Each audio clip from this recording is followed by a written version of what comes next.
Assalamualaikum warahmatullahi wabarakatuh.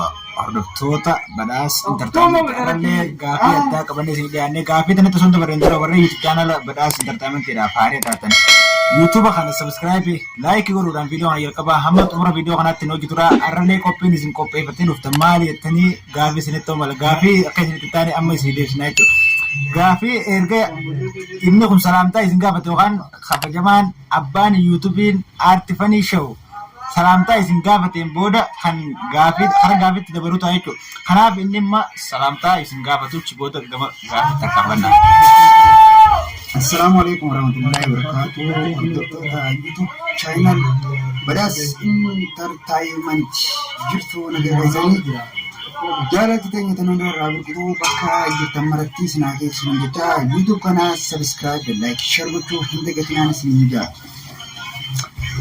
Akkasitti Artifanii Show erga salaamtaa isin gaafateen booda gaafiin nuti gaafannu gaafii akkam seete mee Artifanii Show gaafiin nuti gaafannu gaafii silaa wartee raftee manaamaan artistoota Oromoo keessa eenyu hojii siira jiru agartee hedduu gammadde.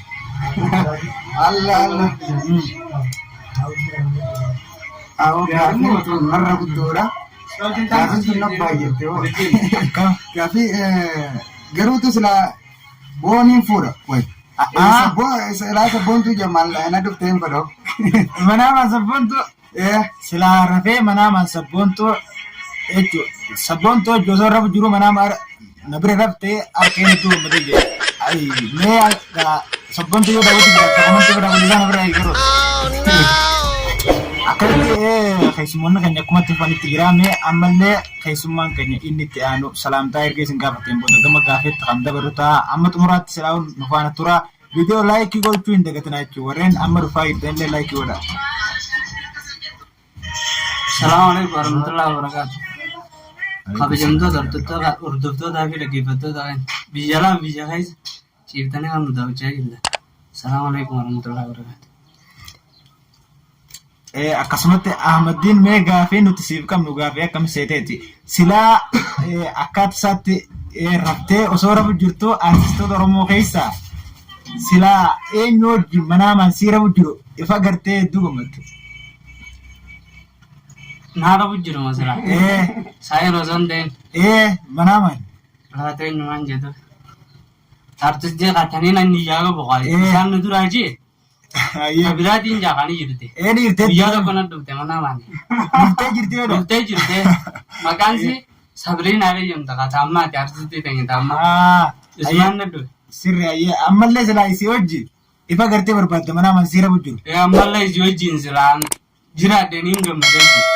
Sabrina illee daawwatu kurtii Sabrina eegatillee Sabrina yoo akkasumatti daawwatu. Akkasumatti keessummoonni keenya akkuma itti fanitti jira ammallee gaafii itti aantutti keessummaa keenya keessatti aanutti dabaree jira keessummaa keenya keessatti aanullee maqaan qindeessaa Abdallaa Jamaa akkasumatti isin faana turu salaamtaa isin gaafatuun isin jedha. Assalamu alaikum warahmatullahi wabarakatuh. Akkam jirtan kabajamtootaa fi dhaggeeffattoota keenya. Salaamtaan teenya qilleensarraan isin haa qaqqabu isiniin jecha hanga dhumaatti nu hojii tura. Hayya akkasitti mee qindeessaa Abdallaa gaafii nuti si gaafannu gaafii akkamii ammoo harku jirtaa jechuudha. Kanaaf waan hin beekne gaafii nuti si gaafannu gaafii hedduu ulfaattuullee miti. Mee akka tasaatti si rafu jiru silaa manaamaan eenyu hojii ifa gartee barbaadda. Akkuma jarrisi dura darbe jeetti atillee tasaanii illee duraan tuqin. Taatuunfaa keetti jechuudha. Tasaanii on iyyaa qabaattee isaan tusi dura gaafattee dhiisuu qabda jechuudha. Abboleessaa dhiisuun dirtimi. Kanaaf ati mee tasilaa osoo rafu jirtuu manaamaan isii hojii si rafu jiru ifa gartee barbaaddu eenyu isiin. Biiftuu Jamal. Akkasitti waan hanga Ammaan hojii turtaniif xumura keenyaatti hojii turtaniif galatoomaa badhaas entertainment subscribe godhaa.